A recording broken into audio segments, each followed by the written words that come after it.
The last City Council meeting of 2019 brought closure for 5 City Councilors, as this was their last meeting. Stepping down are Ward Councilors Brousal-Glaser, Rice, and Lappin, and 2 Councilors-at-Large who were unseated. Cote and Schwartz said their farewells and thanks to the City of Newton. I just wanted to quickly say, 6 years ago, if you said that my bestie on the City Council would be a Republican ex-Marine, I wouldn't have believed you. But I want to thank Jim Cote for always having my back in Ward 3. It's really been great to work with you. I want to thank Mark Laredo, David Kalis, and everyone here, and David Olson and Nadia Khan for everything. And then I especially want to thank Maggie Brousal-Glaser and Lawrence Glaser for having my back at home. So thank you, and thanks to everyone who voted for me 6 years ago, 5.5 years ago, and that's it. If I do come back on the City Council, I don't want to have aggravated everybody here and to not talk to me when I come back on. So first I'd like to thank, you couldn't possibly do this job unless you have a lot of family support. And with my family in particular, I was able to do this job really like as a family project. So my wife Albie, who most of you know, has been like my secret weapon along with Max, our son, because I'm able to take them to a lot of meetings. They do community outreach for me where I couldn't be someplace. They attended meetings that I couldn't make. So I was able to cover a lot of ground, and I thank Albie, Max, and a lot of my other family members who helped throughout the years, the last 6 years, because without their support and everything, as everybody knows, we're all from family backgrounds, you can't do this job if you don't have that support back home.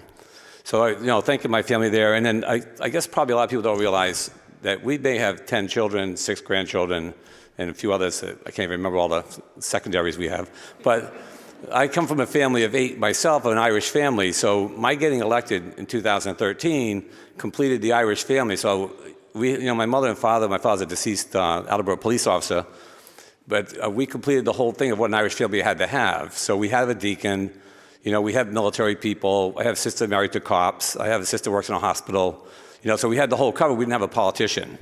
So it was kind of a family deal saying, okay, we can get one politician out of this, we'll be all good. So that's what my role in the family has been for the past. But not to take too much longer, but I just want to remind all my colleagues here, it's been great serving with all of you. I know everybody here has the back of the residents on their mind, and it's something we deal with every day. And I don't have to remind people to remember them because they're foremost and forefront to us today. In a day and age of email, social media, and everything else, we have a lot of contact.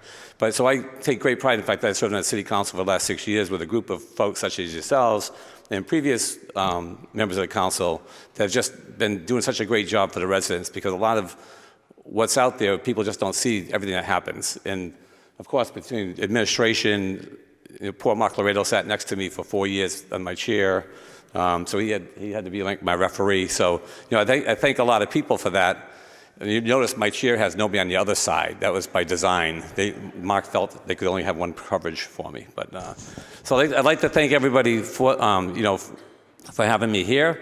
I thought it was a great job being on City Council. I appreciated the role. I appreciated the time, and I look forward to your continued success as a City Council in the next term. Thank you. It has been a privilege to represent Ward 8 and the whole city for 18 years. As you've heard from my colleagues, and as you know, this can't be done in a vacuum.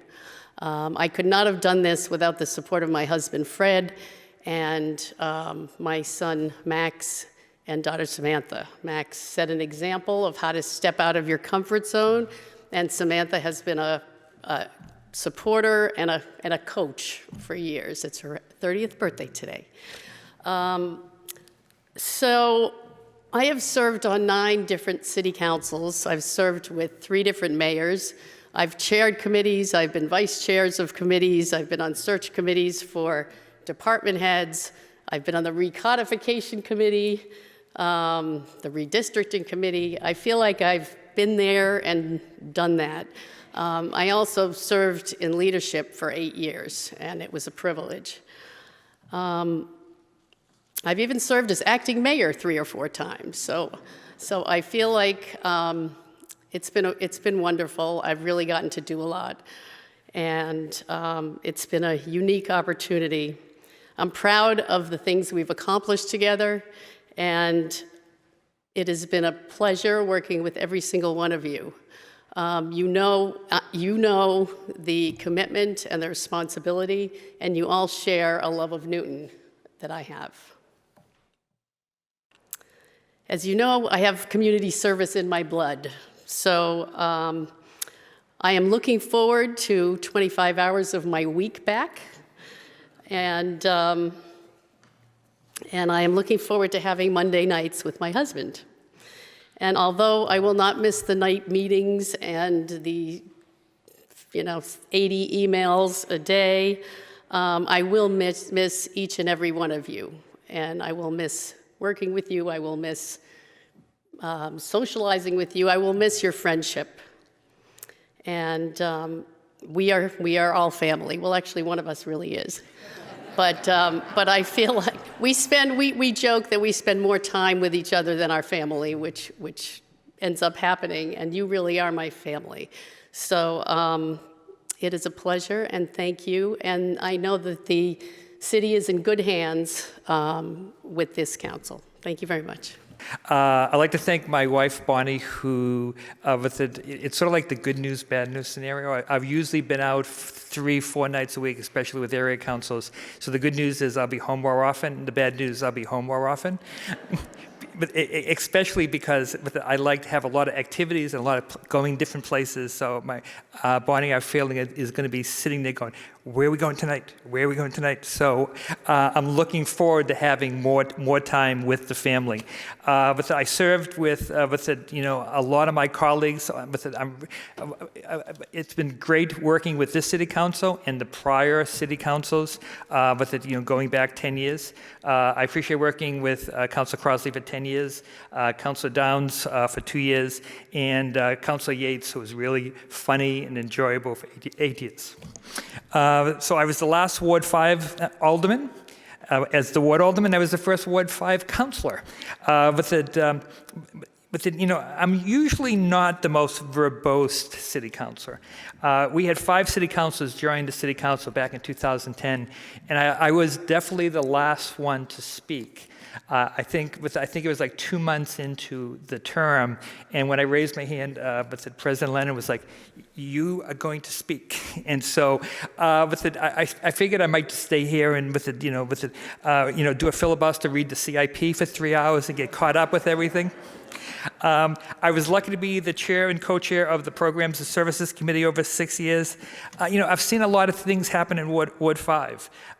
We're the only ward in the city that has an area council in Upper Falls and Newton Highlands and Wappin, which I helped people create. And unfortunately, which meant every Thursday night I was at an Upper Falls or Highlands or Wappin area council meeting. I was also on the building committee of Zervis and Anger. So with a number of members of the city council, we worked together and did a great job building 2 new schools. I worked on the Greenway with Councilor Crossley, and also working on a number of projects like the Highlands Playground for that must have been 10 to 12 years. So I'm not going away. I still running the High Community Center. I'll be there many a night and many an afternoon. So come on by. So I'm still going to be doing community service projects. So I really enjoyed my time on City Council, and I'd like to thank all of you. Thank you. So I like the ring of that, real acting president. I like that. All right. So just a couple of minutes for me. So I thought I'd not go with the song that Councilor Noel suggested I do. I think that everybody will appreciate that. Tonight's an end of a chapter for me. It's been 8 years. It feels like just yesterday, but I guess 8 years is a long time. As I was thinking about the time that's passed, I thought about how my kids, my 2 daughters, who I've mentioned a couple times in the past, were age 3 and 6 when I started, and now they're 11 and 14 and giving me all kinds of advice about issues that they care about, so climate change and other issues that are important to their future. And my daughter just last night was studying for her 6th grade history test that she had today, and she was saying, she was memorizing the definitions of culture and religion and government, and she's like, legislative, what is that? That's legislative is that's the one. And I was like, come on now, come on. It's been 8 years, come on.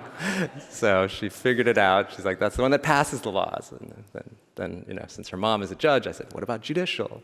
And she got that one too. So, but so it has been a long time. And, I think Cheryl pointed out that Scott used to always say that it's like a family here. We spend more time here than with our family, so it actually does become like a family. And having served with all of you, I definitely cherish that. The family that you provide is a tremendous one.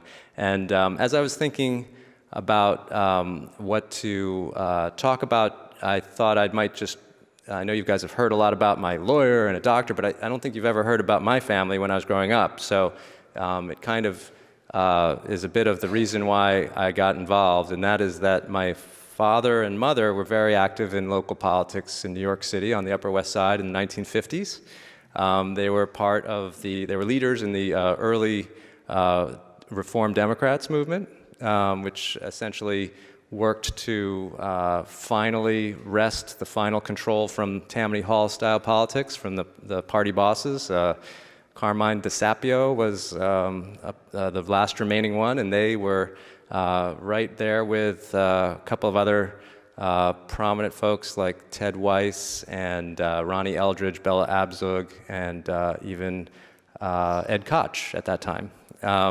And so after that period, it just came naturally for us to talk at the dinner table and talk about the issues at hand, and some of them involved blocking a project called Westway, which you guys might have heard of. It was kind of like the Southeast Corridor Expressway here, that in the late 70s there was a proposal to basically pave over the whole Riverside Park that's along the west side of Manhattan Island from 42nd Street up to the Cross Bronx Expressway and put in a 6 or 8 lane superhighway.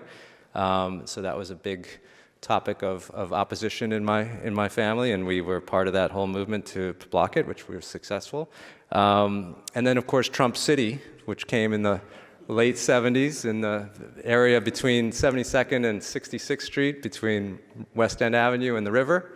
There was this developer, I don't know if you've ever heard of him, who wanted to build more than 10 very large buildings there, and it seemed like it was going to happen, but there was a lot of local opposition. It delayed it by quite a few years. I think that the environmental impact of the project on the, not boll weevil, but some kind of weevil in the piers that were remaining in the West Hudson River was actually one of the major delaying tactics that succeeded in reducing the size a little bit. So different time, some similar issues, but not exact. Certainly at that time, we were very much against that. But my father continued to be involved, and in his private life was a lawyer who practiced always what he preached. He said conciliation over confrontation was always preferable, and he always tried to bring people, his clients, and the other side together. And I think that that's something that both in politics and in